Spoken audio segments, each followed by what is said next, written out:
You think nightlife is wild now? I went to clubs in New Orleans when I was 16 and the legal drinking age was 18. And I never got carded one time. Well, and I was a bar back at 14 with feathered hair that would make Farrah Fawcett do a double take. Well, this is Tav. At 16, she had a fake ID, a glitter halter top, and enough Love's Baby Soft to fill a swimming pool. And this is Jim. He was a bouncer at a bar in Biloxi, Mississippi at 16 years old. He looked like he could crush beer cans with one hand, and probably did. And together we're Unretired AF.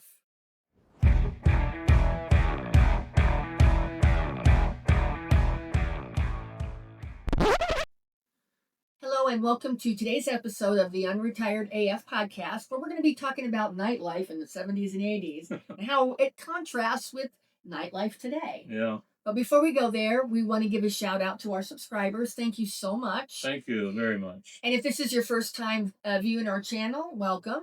And if you're a returning viewer, thank you so much for coming back.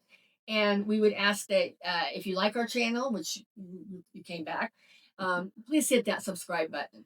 All right.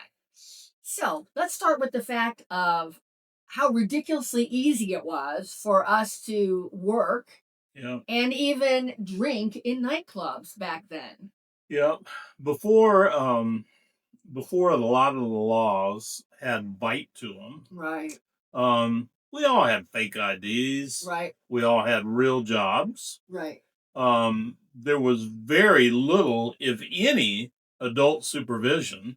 I don't think when I went and even applied for a job, I don't think anybody even asked me how old I was. No, they didn't ask. There was no... They didn't want to know. No, they didn't want to know.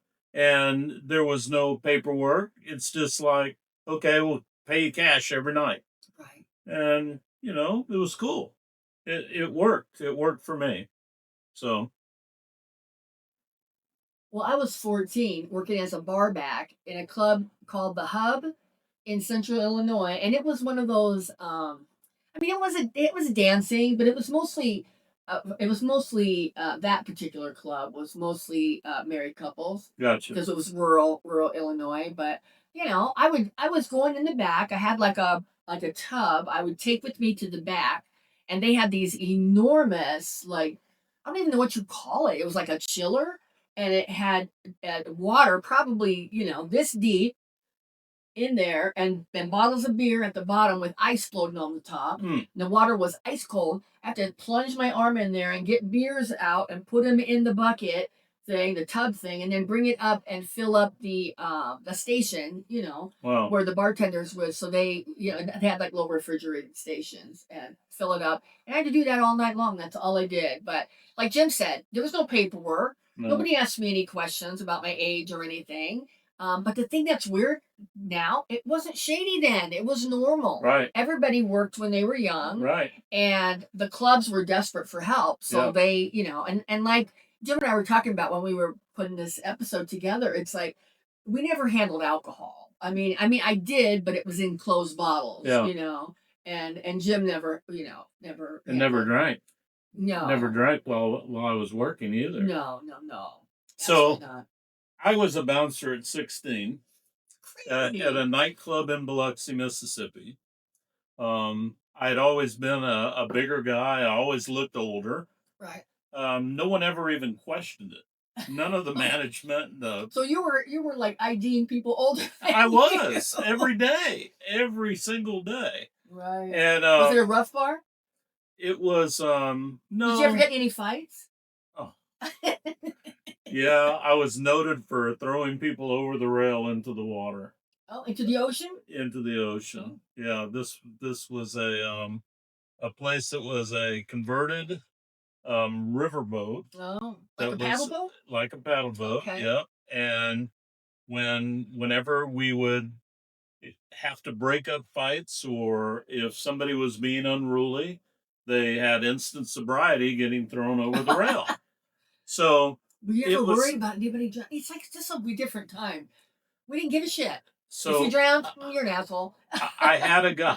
Not really, but I had a guy tell me that the way to win every fight is with the element of surprise.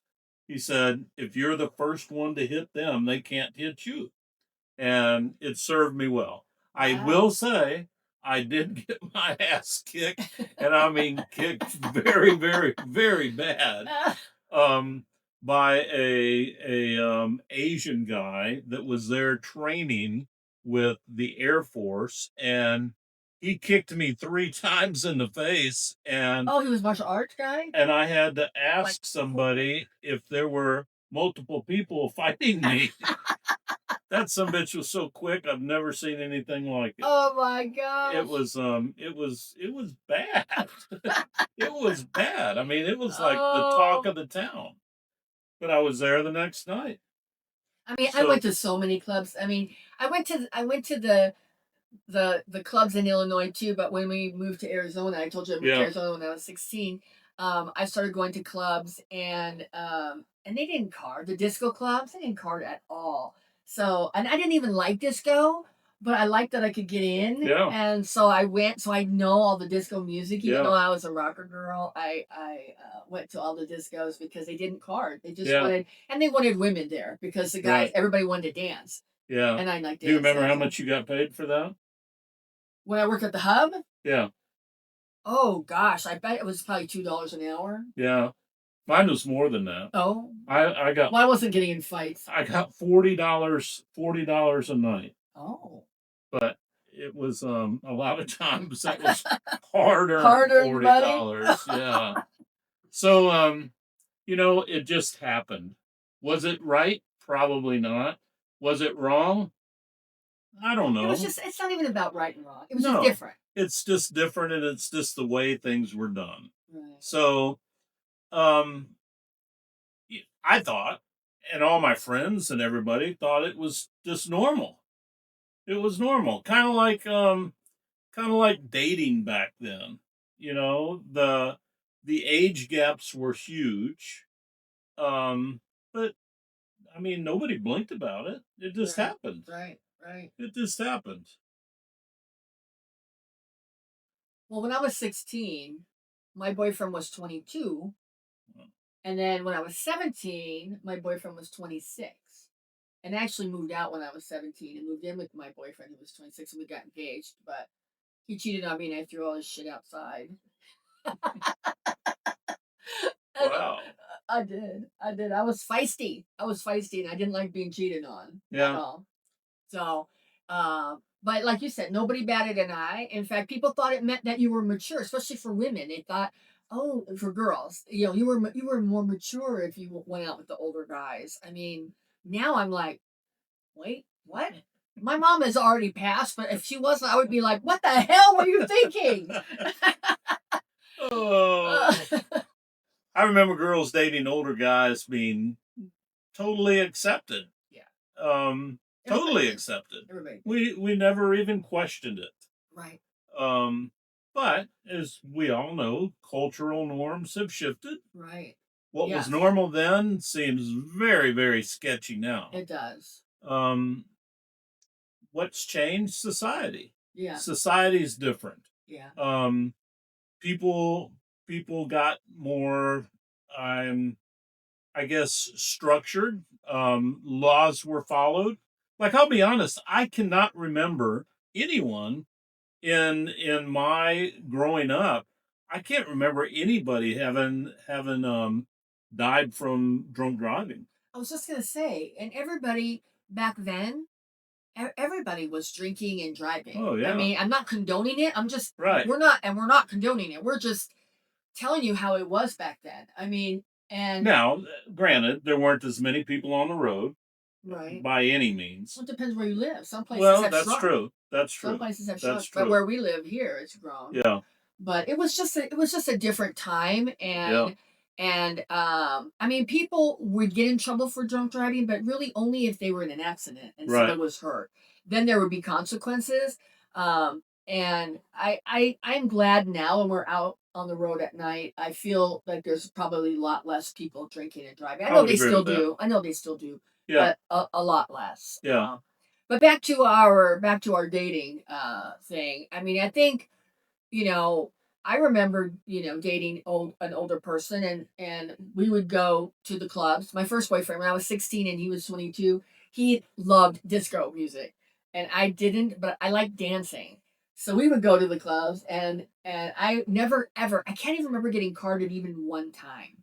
Yeah. And we went every weekend for years. I mean, probably from 16 to 18 or 19. I was in the clubs every weekend dancing. Not drinking a whole time. I mean, I don't remember being drunk and stuff like that.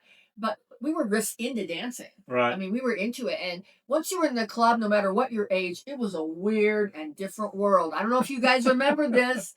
Tell me if you do. Let us know in the comments. But people would just be passing around shit. Like they have those little vials of amyl nitrate, and they called it Rush. And I don't even know what it did. It's probably terrible for you. It probably gave us brain damage. But there was that going around. I remember there was clove cigarettes. Do you remember those stupid clove cigarettes? I didn't like that smell. Yeah, no. And you could smoke, of course, in the clubs back then. And it was just weird. So what I remember, it was loud. Loud. It was sweaty. People, well, I'm not going to say what they smelt like, but it was Right. full of glitter, Lots cigar of glitter. smoke. Right. But thank God, And cigarettes you could thank smoke. God, no cell phones with pictures. No one had cell phones. No one had cell phones back then.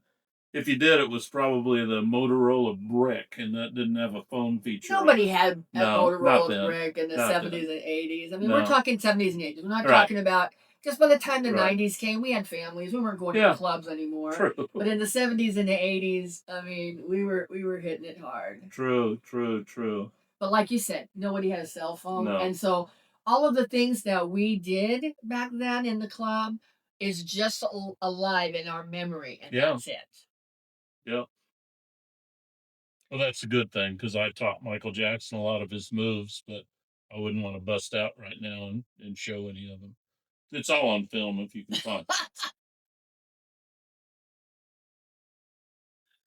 We danced to Earth, Wind, and Fire. Yes, we did. We danced to Donna Summer and the Bee Gees on sticky floors in heels too high and skirts too short. I mean, that's what we did. You could smoke back then, like we talked about. I mean, I was always smoking. I started smoking at 16. That's another thing we didn't mention. It's like, I was drinking coffee and smoking cigarettes when I was 16 years old. Wow. And nobody thought anything about it. I mean, and the thing about it too, you could disappear the whole night and nobody had a tracker on you like they do now on your phone. They can find you, your ex or your current, or your parents. Yeah. We didn't have any of that. So, and nobody was taking embarrassing pictures of you, holding your hair back while you're barfing it. And, no pictures of you dancing all crazily. Right. It wasn't like that. But the music then was spun by real DJs. Yeah. And they had crates of vinyl. I remember. I mean, you could request anything and they would find it. Yeah. There were no influencers, no Instagram stories, no live streams. Right. It was just music. Right. It was lights. Yeah. It was sweat and some questionable decisions. Lots of questionable decisions. I think that was the 70s and 80s wrapped up in a nutshell. Questionable decisions. We were all just having fun. Yeah. Not trying to impress any followers. No, that's true. I mean, I think that's huge, and I think that's one of the things. Like, I'm grateful because imagine if everything you did in your teens and 20s was all captured and documented. Oh, hell no! Imagine how that would be horrible. It'd be horrifying. I can't even imagine if that, and that's what the young people today are faced with. Every single thing they do, it never goes away. Like, remember, I don't know if you ever remember um that movie Notting Hill. It wasn't about the internet, because it was really before the internet, but it was Julia Roberts, and she was a celebrity, and they had some pictures of her that she had taken that were like topless, because she needed money. She like modeled and did some Well, and she was a famous actress then, and then somebody sold them. Gotcha. And Hugh Grant is like, "Oh, don't worry about it. Everybody will forget about it tomorrow." And she goes, "Don't you understand? With the media, it never goes away. It never goes away." And that's how the internet is. It never goes away. Yep. Yep. So I feel bad for the young generation for that aspect of it, that their mistakes can't just be lost in the fog of war of the youth. It never goes away. And if they did something questionable or made a bad decision, it can follow them their whole life, to their jobs, to everything. Yes, it can. So that's kind of sad. Yes, it can. Well, I guess the takeaway from this episode is that it was a different time, and that different time shaped us as a generation. I mean, we lived with risk. Yeah. We lived with freedom, and risk and freedom were kind of all. I mean, I hitchhiked back then. I hitchhiked all the time. That was a lot of risk. My parents didn't know I was doing that. I mean, we danced all night in the clubs, because here they didn't close until I think 1 or 2. It was 1, I think, here, and 2 in California when I moved there. But we learned who we were as people without a safety net, and we knew. I mean, I knew some of the things I did, some of the trouble I got into, it could have cost me my life, and I knew that. Well, we were definitely a mature 16. Yes. 16 back then is a lot of people. I could run a household at that age. Yeah, a lot of people were doing their own thing. Yeah. And you know, with me, that was just a time when Vietnam was going on. Right. There was just you had to make you had to figure shit out yourself. Right. So, you know, maybe some of that is missing now. Yeah. Everything I think so. is either so protected, right, or so documented, right, that right. nobody really just lives anymore. I mean, they do, but It's different. It's different. It's Right. different. It's Well, you and I noticed it when we went to a concert, and nobody was just enjoying the concert. Yeah. They were filming the whole fucking thing to put it out on, for all their friends, to put on or social whatever. media. And nobody was just enjoying the concert. It was Yeah. it was discouraging. And these were not just young people. No. I mean, these were people our age who kind of gotten sucked into that too. Yeah. It's like Jim and I aren't like that. I mean, we just enjoy ourselves when we, Right. you know. So, You know, we did it. We came out all right. yeah. We're still doing it. Yeah. I will admit I am too attached to my phone. Yeah. I'm trying to work on that, but you know, the little devil just tells me everything I want to hear. So, Well, I mean, and they have apps that you can set to, to help you limit it. But I mean, and they've proven it's addictive. I mean, there's no doubt about it that it gives a little, I think it's dopamine rush, that we get from that. So, yeah. So we have a comment section.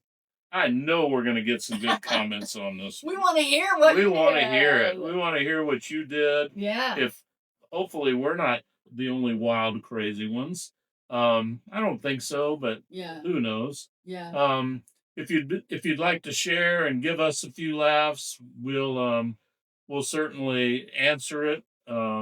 It'll be out there for the whole world to see, and maybe others can have a laugh on it too. Right. Again, thank you for our subscribers very much. We certainly appreciate you, and drop us a note in our comments. Yeah.